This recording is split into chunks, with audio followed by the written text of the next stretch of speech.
Ndugu wajumbe wa mkutano mkuu wa CWT Taifa kwa mikoa yote 26 ya Tanzania bara, naomba kura yako. Naitwa Mwalimu Augustine Kasase Peter, nagombea nafasi ya naibu katibu mkuu wa Chama cha Walimu Tanzania. Naiomba kura yako. Naomba kura yako kwa dhamira kuu mbili. Dhamira ya kwanza ni ustawi wa Chama cha Walimu Tanzania, na dhamira ya pili ni ustawi wa mwanachama wa Chama cha Walimu Tanzania. Umefika wakati sasa wa kufanya mabadiliko ya fikra katika Chama cha Walimu Tanzania. Kwa nini ustawi wa Chama cha Walimu Tanzania? Tunageuka kuwa chama cha wawekezaji. Tutawekeza katika viwanda vya bidhaa zetu mbili, bidhaa ya chaki na bidhaa ya karatasi. Mtaji tunao, makusanyo yetu yanatosha sisi kufanya uwekezaji huo. Tutauza chaki zetu tunazozifanyia kazi kwa shule zetu wenyewe Tanzania. Tutauza karatasi katika huduma zote za serikali. Itakuwa ni fahari, tutakuwa na chaki za CWT, tutakuwa ni fahari kuwa na karatasi za CWT. Itakuwa ni fahari na alama itakayodumu inapovuka karatasi ya Tanzania kwenda nchi za jirani, ina alama ya CWT Tanzania. Utakuwa ni ushujaa. Naiomba kula yako ili nikasimamie hili nalolisema. Kwa nini Chama cha Walimu kimiliki chaki? Itafungua mlango wa ajira kwa walimu sisi wenyewe. Ngazi ya taifa itazalisha chaki zetu, itazalisha karatasi zetu. Ngazi ya mkoa na wilaya itafanya usambazaji ambao utatuwezesha kufanya makusanyo yote ya fedha kwenda kwenye chungu kimoja ambacho kitagawanya, kitakwenda paka kwa mtumiaji wa mwisho. Upatikanaji wa uuzaji wa bidhaa kutokana na viwanda vya walimu utaweka alama itakayodumu.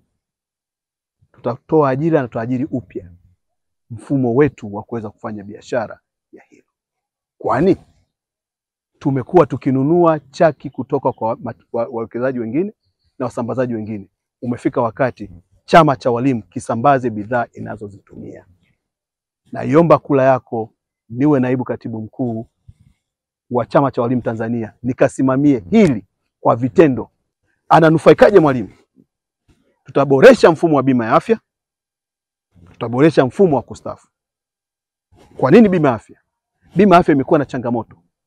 Tukiwa na fedha, tutakuwa na uwezo wa kumtoa mgonjwa au mtegemea mwenye maradhi, alipata changamoto ya maradhi, kutoka kwenye kituo chake kupelekwa hospitali kwa gharama za Chama cha Walimu, kwa kuwa tuna fedha. Lakini pia tutalishinikiza bunge lifanye mabadiliko ya sheria ya bima afya kwa watumishi, ili watoto wa mnufaika wawe wa kwanza kunufaika badala ya wategemezi wengine. Kwani wazazi wetu, baba na mama, mama mkwe na baba mkwe, wanaweza kugharimiwa na watu wengine, lakini watoto wako ni mali yako. Hakuna mtu mwingine wa kugharamia zaidi yako wewe baba yao, ambaye unachangia mfuko wa bima ya afya. Sasa kiweka kikomo cha umri wa miaka 21 kwa wanaosoma na miaka 18 ambao hawasomi, imetuwekea kitanzi. Bahati mbaya katika umoja wa uzao wako wana changamoto ya kiafya, kwa mfano na usonji na maradhi mengine changamoto na changamoto nyingine za ulemavu. Hawezi kutoka mikononi mwako hata baada ya miaka 28, miaka 21, anahitaji huduma yako mpaka mwisho. Ndugu mjumbe, naiomba kula yako niweze kuwa naibu katibu mkuu, nisimamie utekelezaji wa ustawishaji wa mtumishi mwenyewe ambaye ni mchangiaji. Umefika wakati sasa Chama cha Walimu kilishinikize bunge kufanya marekebisho ya sheria hii ya bima ya afya kwa wanufaika watoto wako, sio tena wazazi wako, wazazi wetu.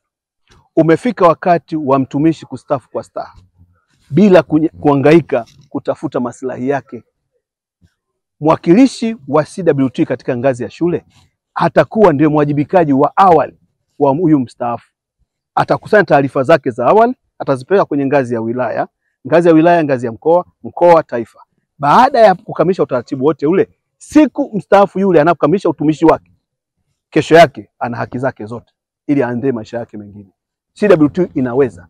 Kwa naibu katibu mkuu Augustine Peter Kasase, hilo nitalifanya kwa dhati na dhamiri ya moyo wangu, kwa sababu najua athari ya watu wanavyoteseka kwenye kushughulikia mafao yao. Serikali ya Tanzania inanunua chaki za gharama isiyopungua bilioni 200 kwa mwaka. Sisi makusanyo yetu ni ya bilioni 40 mpaka 60 kwa chama cha walimu. Tukiwa na uhakika wa kupata fedha hizi za bilioni 200 kutoka serikalini kwa kuuza chaki zetu wenyewe, tutakuwa na mgawanyo ambao utamfikia mlaji wa mwisho. Mlaji huu ataupataje? Kuanzia kwa muuzaji wa chini kwa ngazi ya wilaya, ambaye atakuwa mweka hazina wa wilaya, ndiye atakuwa msimamizi wa mauzo yote, atakuwa amepata kazi ya kufanya. Naye atapokea bidhaa kutoka kwa mweka hazina wa mkoa, ambaye atawasambazia katika wilaya husika.